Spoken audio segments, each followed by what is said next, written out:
Actualité. Alexandre Moranville, c'est vraiment vite ta petite musique, hein? C'est vrai, hein? Pour C'est que un choix c'est court terme.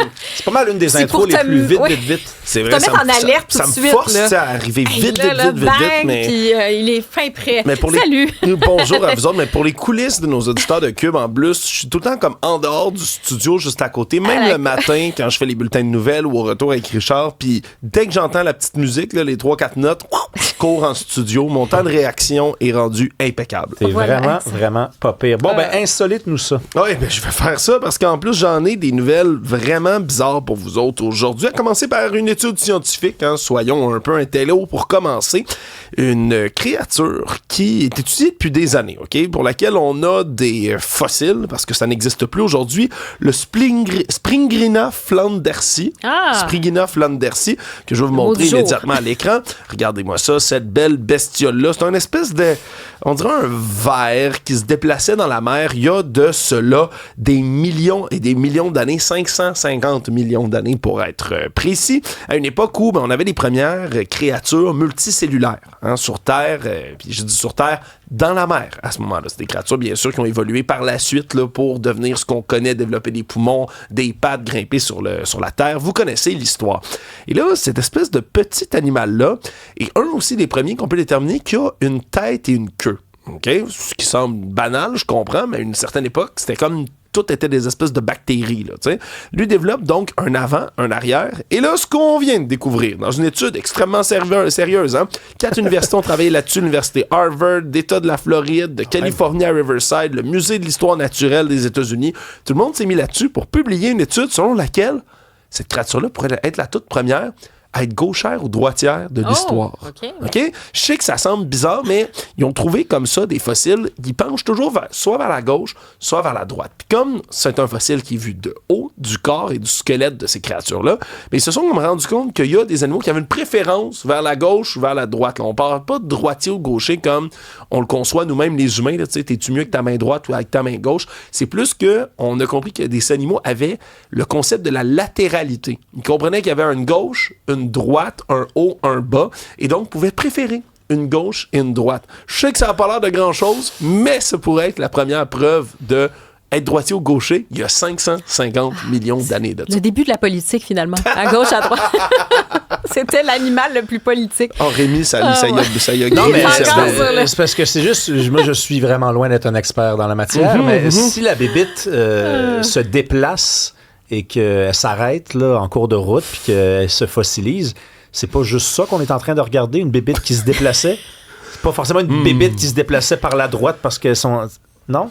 Ça se déplaçait il y a ces années-là? Avant Mais qu'elle après, il y a ça peut-être nageait. y a-t-il une tendance? Est-ce qu'elle se déplaçait plus vers un bord que vers un Il va autre? falloir appeler l'université Harvard pour avoir plus de détails, Rémi, parce que jusqu'ici, moi, c'est le maximum que je peux te faire sur cette nouvelle-là, c'est de rapporter ce qui a été publié dans la revue Scientific Report. Non, mais c'est pas pire que tu dis, ils sont quand même là, du matin au soir, là, plongés dans ce dilemme-là. C'était plus drôle. à droite, c'était plus à gauche. C'est drôle, parce que ça me rappelle les Ig Nobel, les prix qu'ils donnent à chaque année, qui sont comme les prix Nobel, mais pour les recherches scientifiques les plus niaiseuses possibles. Tu sais, du monde là, qui coupe les cheveux en 4 pour déterminer là, est-ce que le sel, ça picote plus sur ton doigt ou ton oreille. Tu sais, il y a des affaires de même qui sont faites à chaque... Ouais, bon, on vous reviendra avec d'autres exposés scientifiques.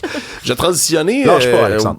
Ben oui. Et écoute, je vais transitionner sur des nouvelles qu'on dit insolites. Là, on est dans les affaires criminelles au Japon. Okay? On a arrêté une femme jeudi passé là, dans un village, la ville de Koga, au Japon. Okay? Femme de 42 ans qui sort d'une maison, OK? Puis elle commence à courir dans la rue, elle a l'air complètement paniquée. Elle tient une espèce de papier dans les mains, puis là, elle se met à bang, bang, bang, cogner dans le vide d'un commerce, rentre dedans, pointe l'affiche, puis sur l'affiche, il est écrit « Aidez-moi, help, help » dessus en débile.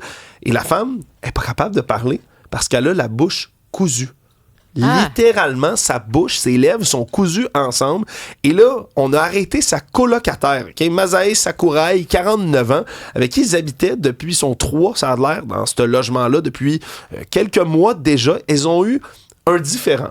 On dit pas c'est quoi. On sait pas sur quoi ils se sont chicanés, mais la femme a été arrêtée parce qu'elle aurait bel et bien cousu avec du fil et une aiguille la bouche de sa coloc. Okay? Un film d'horreur, ça? Moi, j'ai énormément de questions, à savoir, comment tu fais ça sans que l'autre se débatte à l'infini? T'sais? Est-ce que tu l'as endormi? Est-ce que tu l'as drogué avant? L'enquête est en train de se poursuivre, puis t'as démontré quelque chose du genre pour l'instant. Après ça, je veux dire, tu te réveilles, c'est-tu l'horreur de toute ta vie? Puis 3, qu'est-ce qu'ils se sont chicanés? Ouais, c'est quoi la première question que je me posais. C'est quoi l'objet de la chicane, s'il vous plaît, pour mériter ce genre de réaction-là? Bref, l'enquête est toujours en cours. Si on a un suivi puis qu'on comprend ce qui s'est passé dans cette histoire-là, je vais vous tenir au courant. Ne soyez pas inquiets et inquiètes à la maison. Oui. Continue des affaires insolites comme ça. C'est assez triste ce qui s'est passé le 5 juillet dernier en Californie du Nord. Okay? On a un homme qui...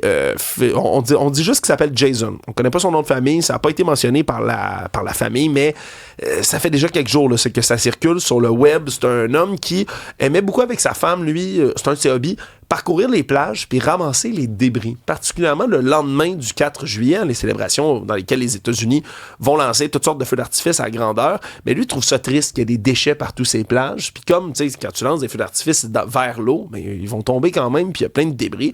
Et lui, ben, il ramasse chaque fois le 5 juillet, se promène avec un chariot, il ramasse des déchets, puis lui, il se dit, ben, c'est ma bonne contribution pour l'environnement et tout. Il a ramassé un objet parmi d'autres qui lui a explosé dans les mains. Et là, c'est... Ouais, puis j'ai une photo qui fait un peu mal au cœur à regarder. Le pauvre Jason, là, il y a des tests pour ses yeux, ses oreilles, mais on a amputé sa main gauche. Il a perdu son bras, puis heureusement, c'est sa femme qui l'a sauvé. Parce que ça a l'air qu'il a comme attrapé une espèce de bombe. On sait pas pourquoi. Il y a un objet explosif comme ça, puis tu sais, c'est pas juste un feu d'artifice, là. Ça a explosé en s'il vous plaît. Sa femme a enlevé son T-shirt, puis elle a réussi à faire un garrot pour le sauver là, d'une perte de sang, d'une hémorragie massive. Et là, on a une enquête complète qui se fait en Californie pour savoir, OK, c'est beau là, ramasser des morceaux de feu d'artifice, mais qui a mis une bombe? Là? Comment ça se fait qu'un engin explosif, qu'on décrit comme une bombe avec un détonateur, s'est retrouvé sur la plage? Disons que c'est vraiment, vraiment tragique. Puis il y a un gros GoFundMe qui a été lancé, évidemment, en l'honneur de cet homme-là, pour essayer de payer ses soins médicaux. Tu veux faire une bonne affaire, puis tu finis par perdre ta main. Disons que c'est pas très drôle. Quelque chose qui est un peu plus drôle, par contre, puis je vais terminer avec ça. C'est ce qui s'est passé à Herlesheim, dans le Bas-Rhin. Okay? On est entre le... Juste répéter pour ceux qui n'ont pas compris. Ouais. À Herlesheim. Oui. On est dans le Bas-Rhin. On est au nord-est de Strasbourg, pour ceux que ça intéresse. Et là, il y a quelqu'un qui se stationne du lundi au mardi, laisse son auto toute la nuit, va le rechercher le lendemain. Et là, problème, arrive vers son auto, puis bang! Il y a un arbre qui est tombé complètement sur la voiture. Puis tu sais, là, il n'y a pas eu de tempête, il n'y a pas eu de tornade, de vent violent, d'orage. Fait que là, le propriétaire de la voiture était comme vraiment confus, va chercher à côté, regarde un peu la base de l'arbre. C'est quelque chose à laquelle on se serait attendu ici, au Québec, dans le reste du Canada, probablement, dans le coin de Strasbourg, vraiment moins. Un castor. Okay. C'est un castor qui a mangé la base de l'arbre, qui est tombé complètement, bang, directement sur l'auto. Bon, heureusement, capable de réparer la voiture, mais il y a des castors en Europe, je le savais pas, je vous avoue que c'est la première fois que je l'apprends de toute ma vie, le castor d'Europe, espèce protégée. Mais bon, on va quand même installer des grillages autour des arbres dans ce coin-là, parce que c'est un besoin qu'on connaissait pas. Et c'est surtout, en plus, il met sa voiture à cet endroit précis, c'est comme 2 mètres plus, un petit peu plus loin, ça ne se serait pas arrivé, donc assez particulier. Il y a des gens qui n'ont pas de chance. Les castors, moi je pense que c'est l'animal qui bénéficie le plus d'un décalage entre sa vraie nature et sa réputation. Vas-y donc, pourquoi? Le castor, là, pour la grande majorité du monde, c'est un animal bien cute, mais tous ceux qui habitent proche d'un lac, qui ont un chalet, détestent les castors. Et pourtant... Les castors, ça fait des barrages, ça inonde des terrains, c'est vraiment un petit fucker, un castor. Et pourtant on les appelle aussi les architectes de l'écosystème, ils vont, en faisant des barrages, souvent aider à réguler d'une certaine manière un écosystème. Là, ils ont un apport qui est essentiel dans nos forêts puis dans nos lacs, dans notre réseau hydrologique en tant que tel, a été façonné par les castors au fil des années. Fait que si vous les haïssez à votre chalet, là...